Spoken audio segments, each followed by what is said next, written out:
맥추절을 지키라. 이는 내가 수고하여 밭에 뿌린 것에 첫 열매를 거둠이니라. 수장절을 지키라. 이는 내가 수고하여 이룬 것을 연말에 밭에서부터 거두어 저장함이니라. 내 모든 남자는 매년 3번씩 주 여호와에게 보일지니라. 아멘. 할렐루야.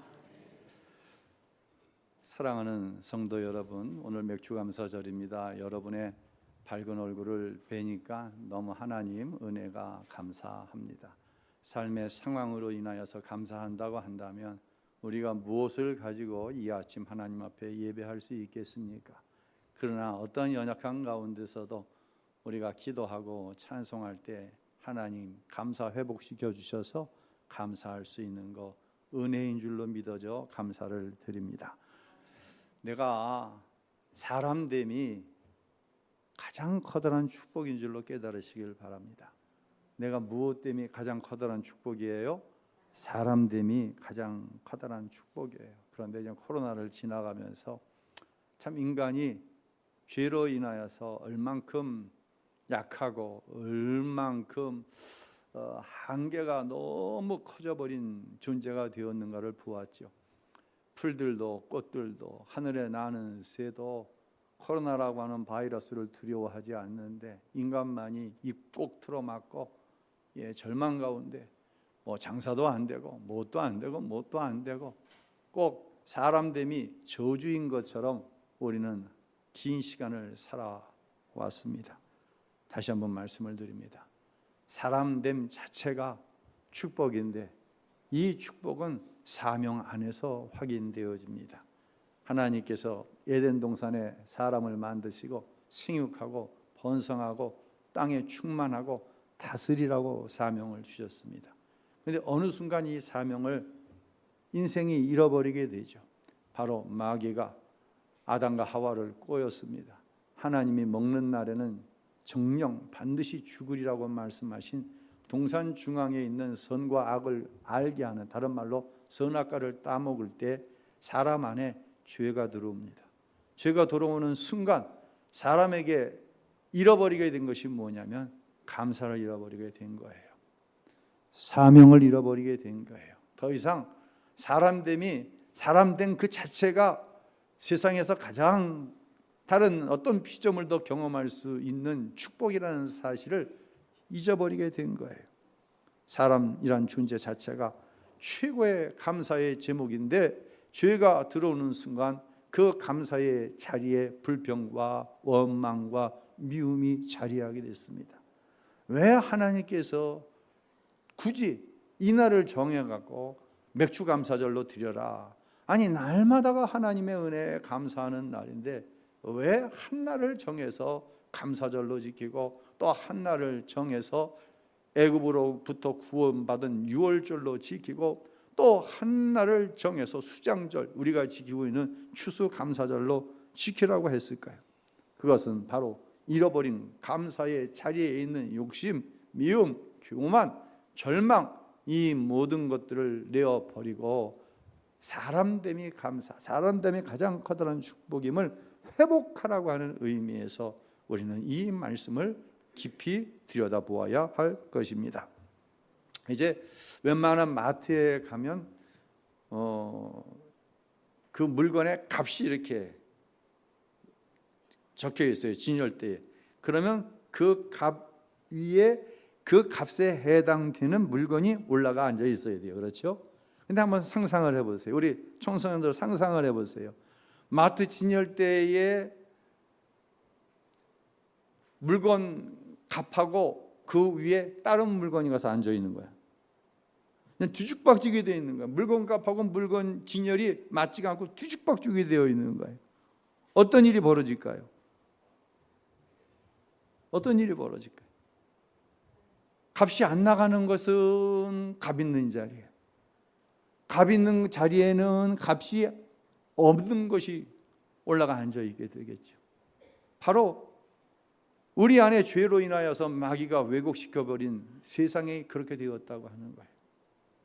이게 도대체 무엇이 값 나가는 것이고 무엇이 값없는 것인지 구별이 안 되는 거예요. 뒤죽박죽이에요. 값도 안 나가는 것이 값 있는 척하는 거예요. 또 사람들은 저것이 값이 안 나가는 것임을 알면서도 그 뒤에 줄을 서서 나도 좀 어떻게 값이 나가 볼까? 값도 안 나가면서 이런 세상이 되고 말았다는 거예요. 뒤죽박죽인 세상이 되고 말았다는 거예요. 감사의 자리에 미움이 들어 앉아 있는데, 감사의 자리에 불평과 원망이 들어 있는데 그것을 가리켜서 값이 있다고 얘기하는 거예요.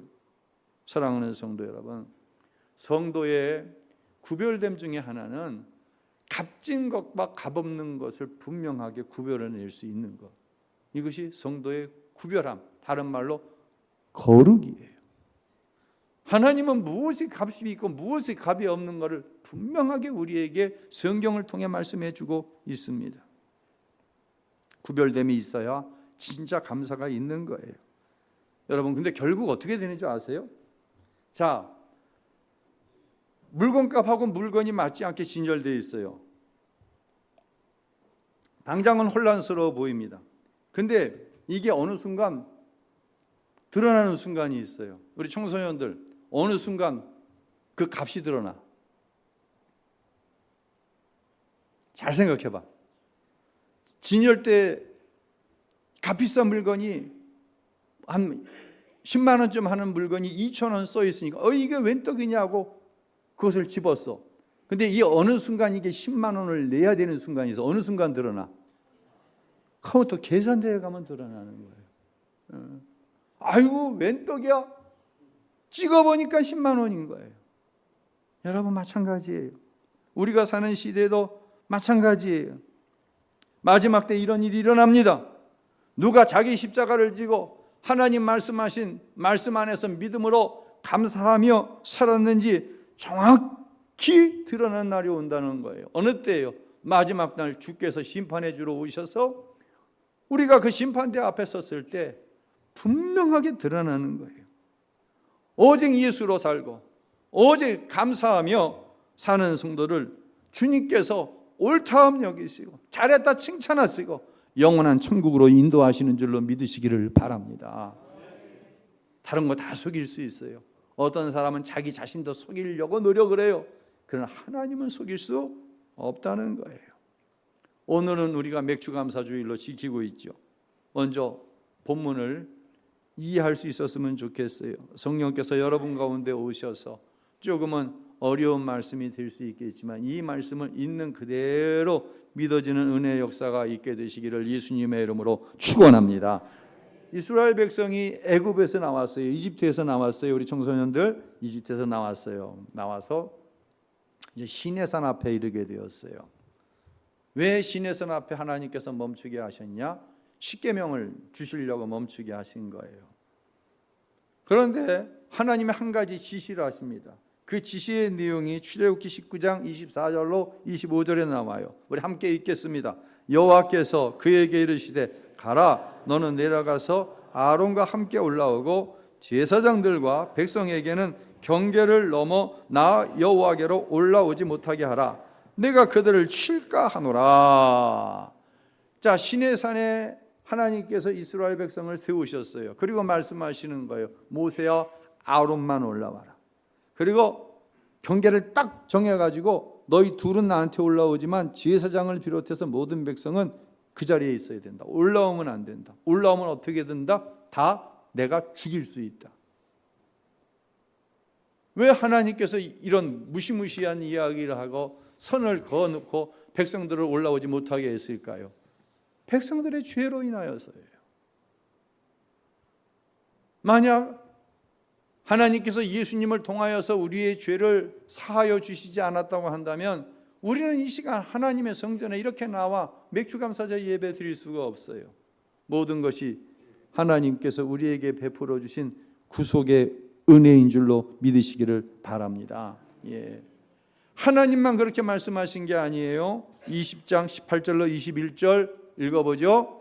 뭇 백성이 우레와 번개와 나팔소리와 산의 연기를 분지라 그들이 볼 때에 멀리 서서 모세에게 이르되 당신이 우리에게 말씀하소서 우리가 들으리이다 하나님이 우리에게 말씀하시지 말게 하소서. 우리가 죽을까 하나이다. 모세가 백성에게 이르되 두려워하지 말라. 하나님의 이 말씀은 너희를 시험하고 너희로 경외하여 범죄하지 않게 하려 하심이니라. 아멘. 백성들 역시도 하나님 앞에 가까이 가는 것을 원하지 않아요. 자기들 안에 있는 뭐를 알기 때문이에요? 죄를 알기 때문이에요. 이집트를 나와가지고 그들의 광야에서 하나님 앞에 감사한 것이 아니라 불평하고 원망했어요. 자신들의 심령의 상태를 너무 잘 아는 거예요. 이대로 하나님 앞에 나아가면 우리에게 살 수 있는 사람이 아무도 없으니 모세에게 이야기하는 거예요. 하나님께서 우리에게 직접 말씀하시지 말게 하십시오. 이거는 명령이 아니라 간절한 요청이에요. 모세, 당신을 통해 말씀하게 하소서. 참, 여러분, 하나님이 여러분과 함께 하시는 것이 좋아요.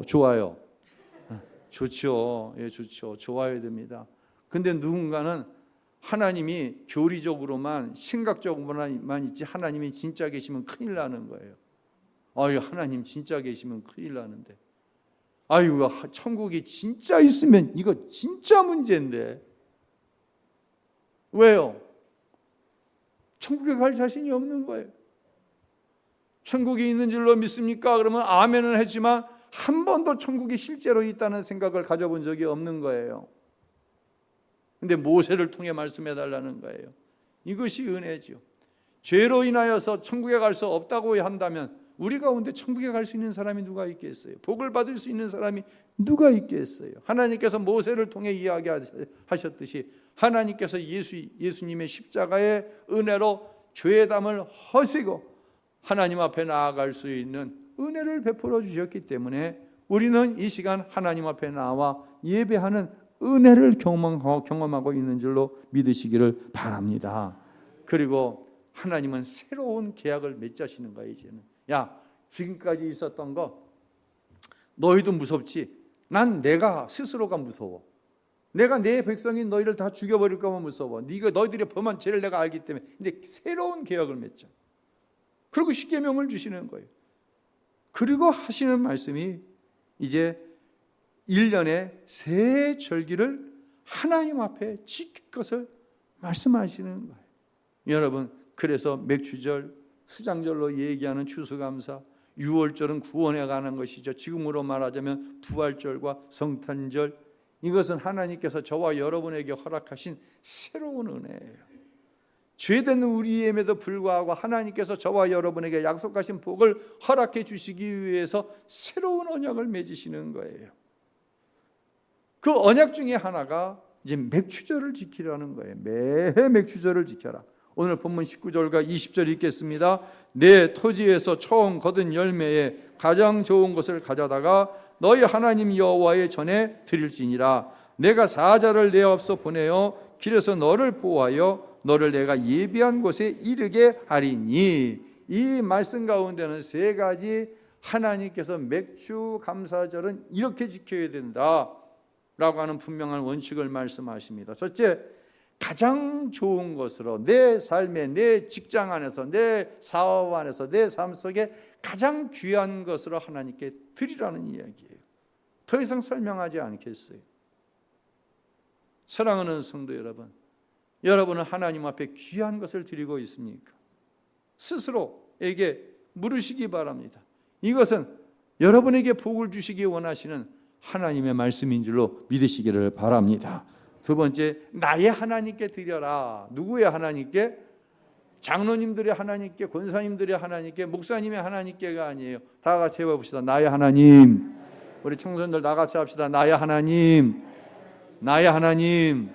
군대에서요, 지금은 그게 없어졌다고 하는데, 이 주일날이면 기독교, 천주교, 불교 이렇게 종교 생활을 가면은 마일리지를 적립하게 했어요.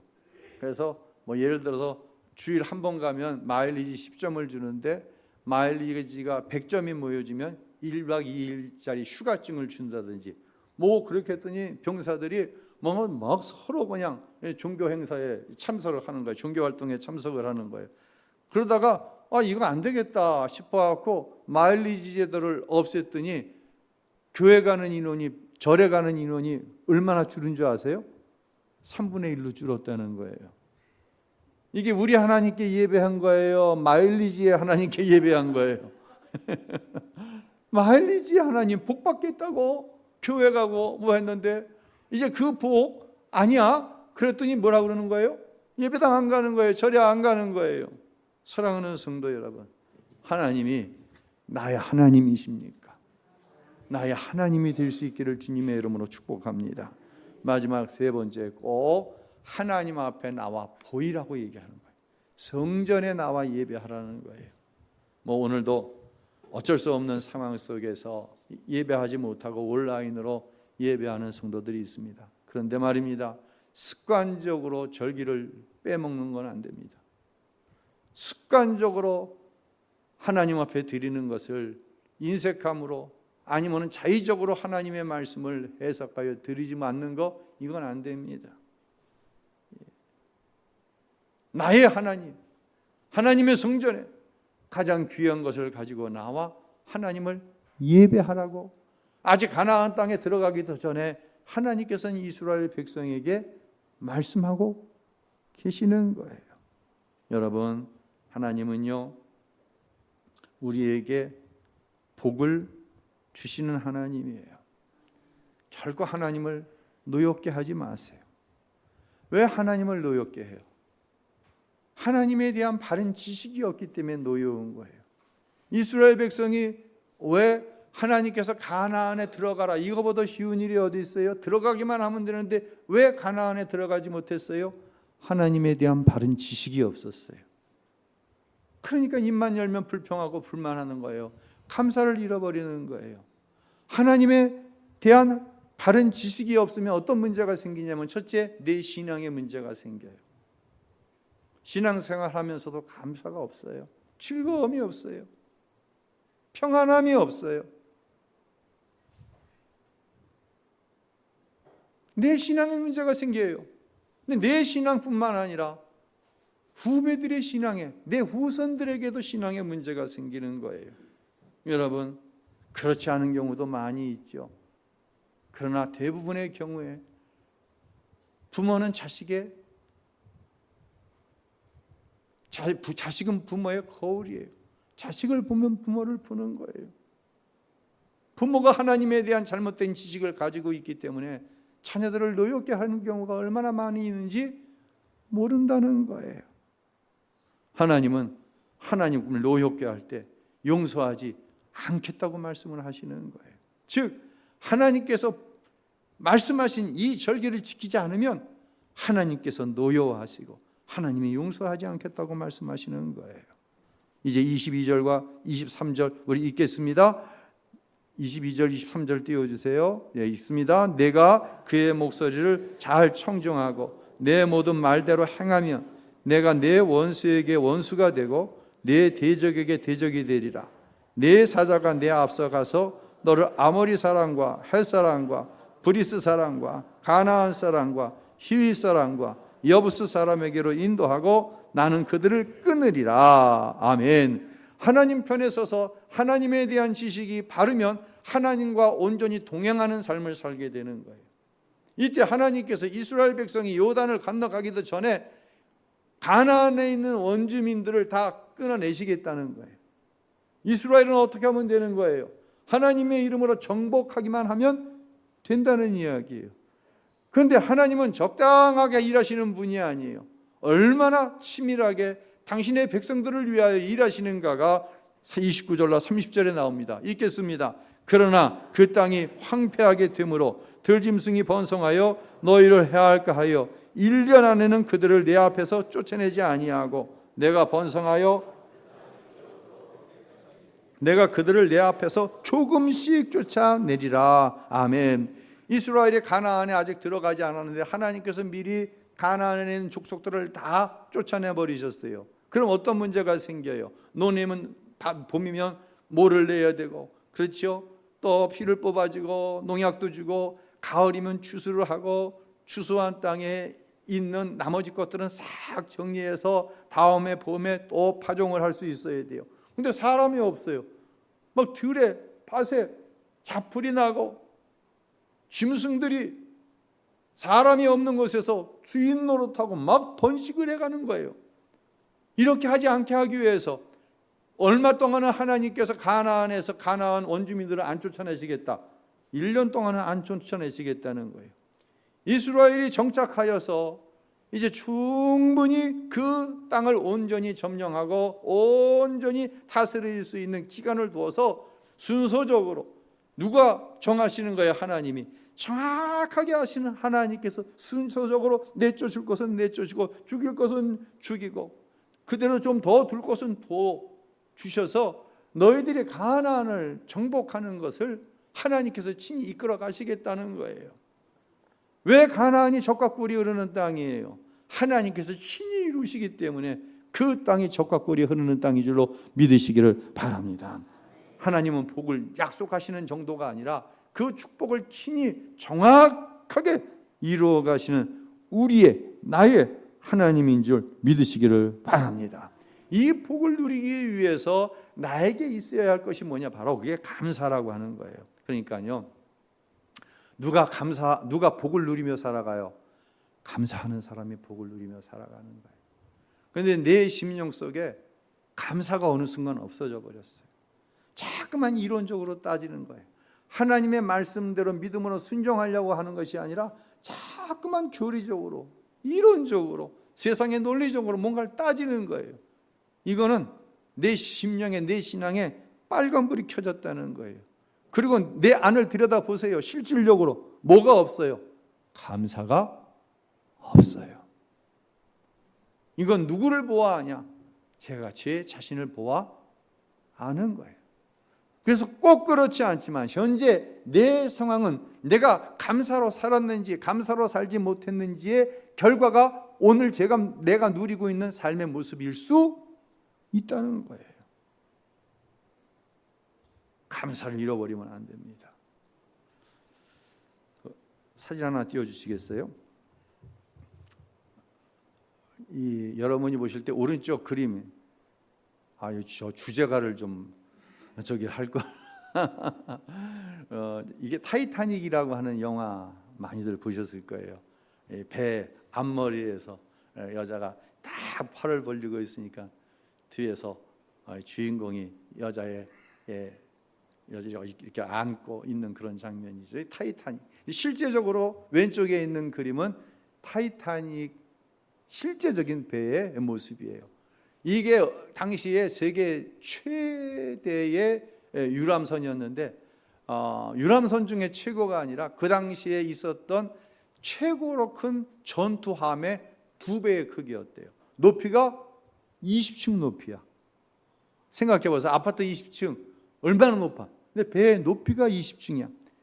배의 길이가 247m. 어마어마하죠.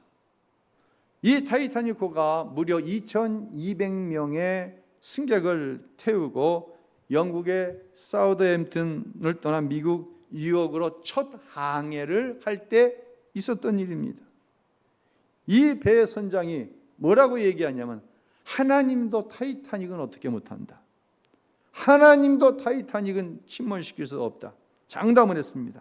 그만큼 타이타닉은 규모에 있어서나 안전성에 있어서나 호화로움에 있어서 타의 추종을 불허했습니다. 하나님도 어떻게 하실 수 없다는 생각을 가질만 했습니다. 이렇게 항해를 시작한 지 나흘째 되는 날 무전이 날라오는 거예요. 배가 가는 항로에 빙산들이 많으니 조심하시오. 조심하시오. 6번 무전이 들어왔습니다. 이때 무선사는 참 우리 배가 이렇게 엄청나게 큰데 빙산 와서 부딪혀보라 그래. 지들이 깨지지 배가 깨지나. 경고를 무시해버렸어요. 이제 마지막 6번째로 똑같은 경고가 들어왔을 때 무선사는 상대방을 향해 입 닥치시오. 그만 입 닥쳐. 나 바쁘단 말이야. 회신을 무시해버렸습니다. 그리고 회신을 보냈습니다. 이렇게 회신을 보낸 지 정확하게 35분이 지났을 때 타이타닉호는 북대서양을 떠도는 빙산과 충돌을 합니다. 그리고 정확하게 2시간 40분 만에 타이타닉호는 침몰하게 됩니다. 이때 몇 명이 죽냐면 1513명이 죽는 거예요. 승무원과 선원 1513명. 엄청난 재앙이 벌어진 거예요. 사랑하는 성도 여러분, 아무리 믿음이 큰 사람들, 다윗처럼 아무리 믿음의 거인이라고 할지라도 넘어지는 순간이 있습니다. 어느 순간일까요? 믿음으로 드려지는 감사가 사라질 때 넘어집니다. 다윗도 넘어집니다. 저도 넘어질 수 있습니다. 여러분도 넘어질 수 있습니다. 어느 순간 내가 넘어졌나 봐. 넘어질 것 같아. 어떻게 스스로 할 수 있을까요? 내 안에 감사가 사라질 때입니다. 그렇기 때문에 하나님께서는 이스라엘이 아직 가나안에 들어가기도 전에 이스라엘 백성에게 얘기하는 거예요. 한 1년에 3차례 꼭 하나님께 보여라. 보여서 뭘 점검하는 거예요? 내가 하나님께 감사하는 삶을 살고 있는가 점검하라는 거예요. 만약에 그것이 점검되어지지 않으면 하나님께서 보장하신 적과 꿀이 흐르는 땅이라고 할지라도 이스라엘은 그 땅 안에서 하나님의 노여움의 대상이 될 수밖에 없다고 하는 것이죠. 이제 정직하게 하나님 앞에 스스로 대답할 수 있어야 됩니다. 나는 이 맥주감사절 하나님의 은혜에 감사하는 마음으로 예배하고 있는가? 만약 그렇다고 한다면 하나님께서는 반드시 여러분을 축복하실 줄로 믿으시길 바랍니다. 근데 이 대답이 아니야, 내 안에 어느 순간부터 감사가 사라졌어. 찬송하고 기도할 수 있기를 바랍니다. 특별히 지난 금요일날 심야 예배 때 우리의 삶에 어떤 고통스러운 부분, 삶의 연약함으로 인해서 감사가 사라질 때가 있다고 말씀을 드렸어요. 그때 뭐 하자? 찬송하자. 그때 뭐 하자? 기도하자고 말씀을 드렸습니다. 한번 밴드를 통해서 설교를 확인해 볼 수 있기를 바랍니다. 자, 이렇게 타이타닉호가 침몰했습니다. 그런데 말입니다, 훗날 이 사망자와 실종자의 수가 파악이 되는데, 이를 통해서 영국인들의 수준 높은 신앙, 그들의 감사의 실력을 보고 전 세계의 사람들이 놀라는 일이 벌어집니다. 이게 무슨 의미일까요? 자, 숫자 한번 띄워줘 보세요. 이게 1513명 사망자를 분류한 거예요. 승객 가운데 남자는 126명이 살았어요. 사망이 몇 명이에요? 661명이에요. 약 6배 차이가 나는 거예요. 사망자가 남자가 훨씬 많은 거예요. 6배가. 여자를 보세요. 근데 여자는 몇 명이 315명이 살고 사망자는 몇 명에 불과해요? 101명도 적은 건 아니죠. 그러나 남자에 비해서 남자가 6배가 많이 죽은 거예요. 총 인원은 남자가 한 800여 명 되고 여자가 한 400여 명이 좀 넘습니다. 근데 남자는 사망이 661명. 누구부터 살린 거예요? 어린이부터 살리고 여자부터 살린 거예요. 선원도 비슷해요. 생존자를 보면 남자는 189명에 사망자가 몇 명이에요? 686명에 이릅니다. 일반 승객과 비슷하죠. 근데 여자는 어떻습니까? 여자 선원은 2명만이 사망을 합니다.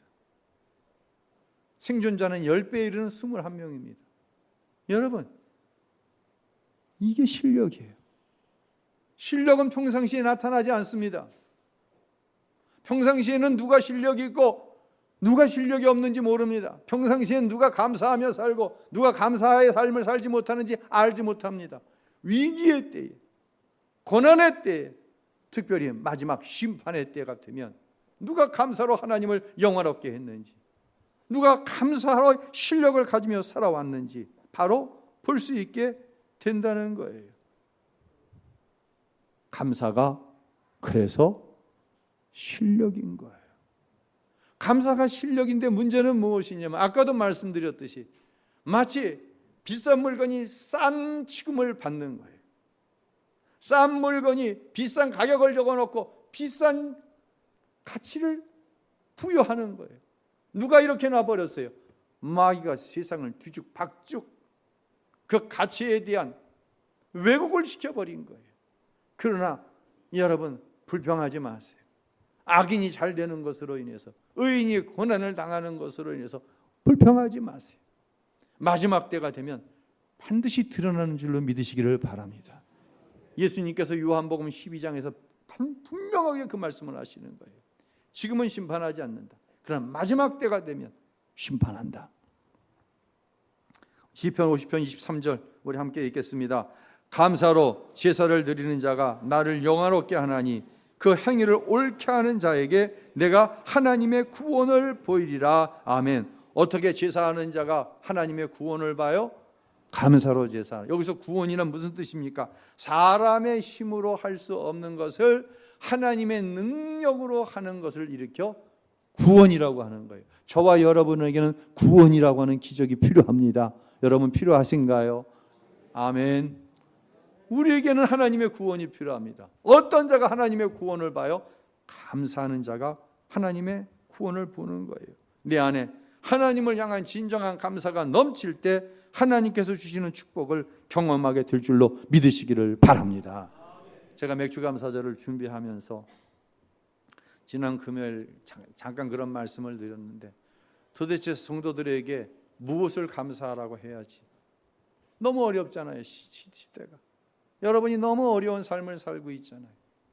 또 어려운 문제들이 가정만 안에 있잖아요. 도대체 무엇을 가지고 감사하라고 하지? 그러다 지난 금요일 날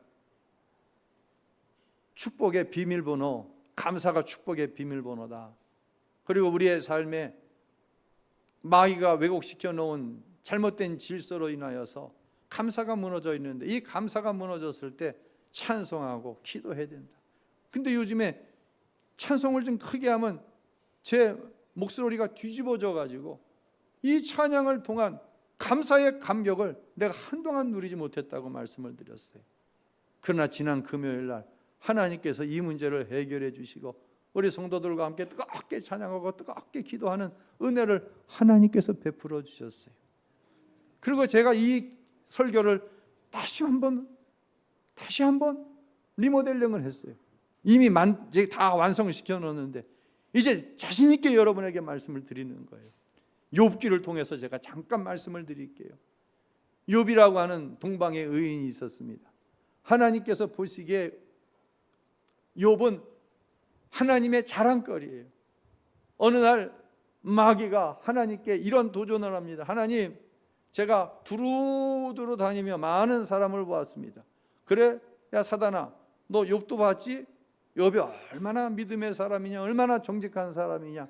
그랬더니 사단이가 하나님 앞에 이렇게 도전을 하는 거예요. 하나님, 욥이 그렇게 재산이 많습니다. 그저 뭐 양이, 소가, 가축이 얼마나 많은지 몰라.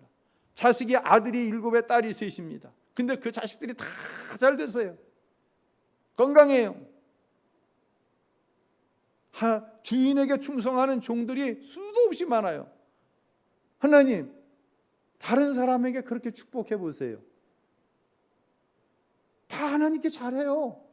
그렇게 복을 주셨는데 하나님께 잘하지 않을 사람이 누가 있어요? 그러니까 하나님께서 뭐라고 말씀하시냐면 내 종 욥을 시험해봐라. 그 생명에는만 손을 대지 말아라. 너가 마음대로 시험해봐. 내 종 욥은 그 시험에서 반드시 이긴다. 하나님이 욥에 대한 자신감이 있으셨던 거예요. 제 숙제는 무엇이었냐면 2024년을 시작했지만 여러분 가운데는 말할 수 없는 고난 가운데 있는 성도들이 있어요. 이분들을 향해 무엇을 감사하라고 할까? 사랑하는 성도 여러분, 저는 자신이 있습니다. 하나님께서 자신이 있으세요. 여러분들의 신앙적인 자질을 하나님이 아시고 하나님의 종이 제가 알아요. 그분들의 공통점은 감사의 실력을 갖고 있는 사람들이. 우리 유명선 집사님, 우리 이봉선 집사님, 우리 최경희 권사님, 우리 조미애 집사님, 서혜진 집사님, 김미아 집사님, 윤세희 집사님, 또 김혜미 권사님. 이름 다 외워서 다행이에요. 내가 다 알아요. 하나님이 다 아세요. 이분들은 하나님이 보장하시는 감사의 실력이 있는 분들이에요. 할렐루야. 할렐루야. 우리는 염려할 수 있어요. 제가 설교를 준비하면서요, 너무 잃어버렸던 감독이 오르니까 지금 이름을 불렀던 것처럼 목양실에서 혼자 미친 사람처럼 여러 번 이름을 다 부르짖어 하나님 앞에 아랬어요. 하나님, 자신이 있으시군요. 하나님의 자신이 이것이었군요. 욥을 향한 하나님의 자신감이 있었듯이 하나님께서 아무개 집사, 아무개 권사, 아무개 장로, 하나님 자신이 있으셔서 이 시대 가운데, 그 시험 가운데 그대로 두시는군요. 그러나 욥이 결국 그 시험을 감사로 감당하고 갑절의 축복을 받은 것처럼, 할렐루야, 사랑하는 아무개 집사가 하나님이 약속하신 갑절의 축복을 받을 줄로 믿습니다. 할렐루야. 이 믿음이 제 안에 쑥 들어오니까 오늘이 기다려지더라고요. 오늘 이 설교해야지. 오늘 이 설교를 통하여 하나님 살아계신 것을 사랑하는 성도들에게 증거하고, 감사가 실력이니 어렵더라도 눈물을 흘리며 씨를 뿌리는 자는 기쁨으로 그 단을 가지고 돌아오리로다. 눈물을 흘리며 씨를 뿌리는 자는 정령 기쁨으로 그 열매를 거두리로다. 할렐루야. 약속하신 그 축복이 반드시 여러분에게 주어질 것이 믿어지니 오늘이 기다려지더라고요. 여러분에게 이 말씀을 증거해야지. 여러분에게 이 소망의 말씀 조금만 더 견디자고, 하나님의 때가 있다고 이 말씀 증거해야지. 할렐루야. 저는 우리 우신교회 성도들이 감사의 실력으로 무장되어 있었으면 좋겠어요. 다른 거 바라보지 마세요. 다른 게 실력이라고 잘못 가르치지 마세요.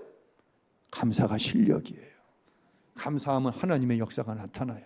감사하면 하늘문이 열려지는 거예요. 다른 말로 구원이 이루어지는 거예요. 그런 은혜의 역사가 하나님을 사모하고 감사의 실력을 지금까지 쌓아온 우리 우신교회 모든 사랑하는 성도들 여러분 가운데 있게 되시기를 예수님의 이름으로 축원합니다. 할렐루야.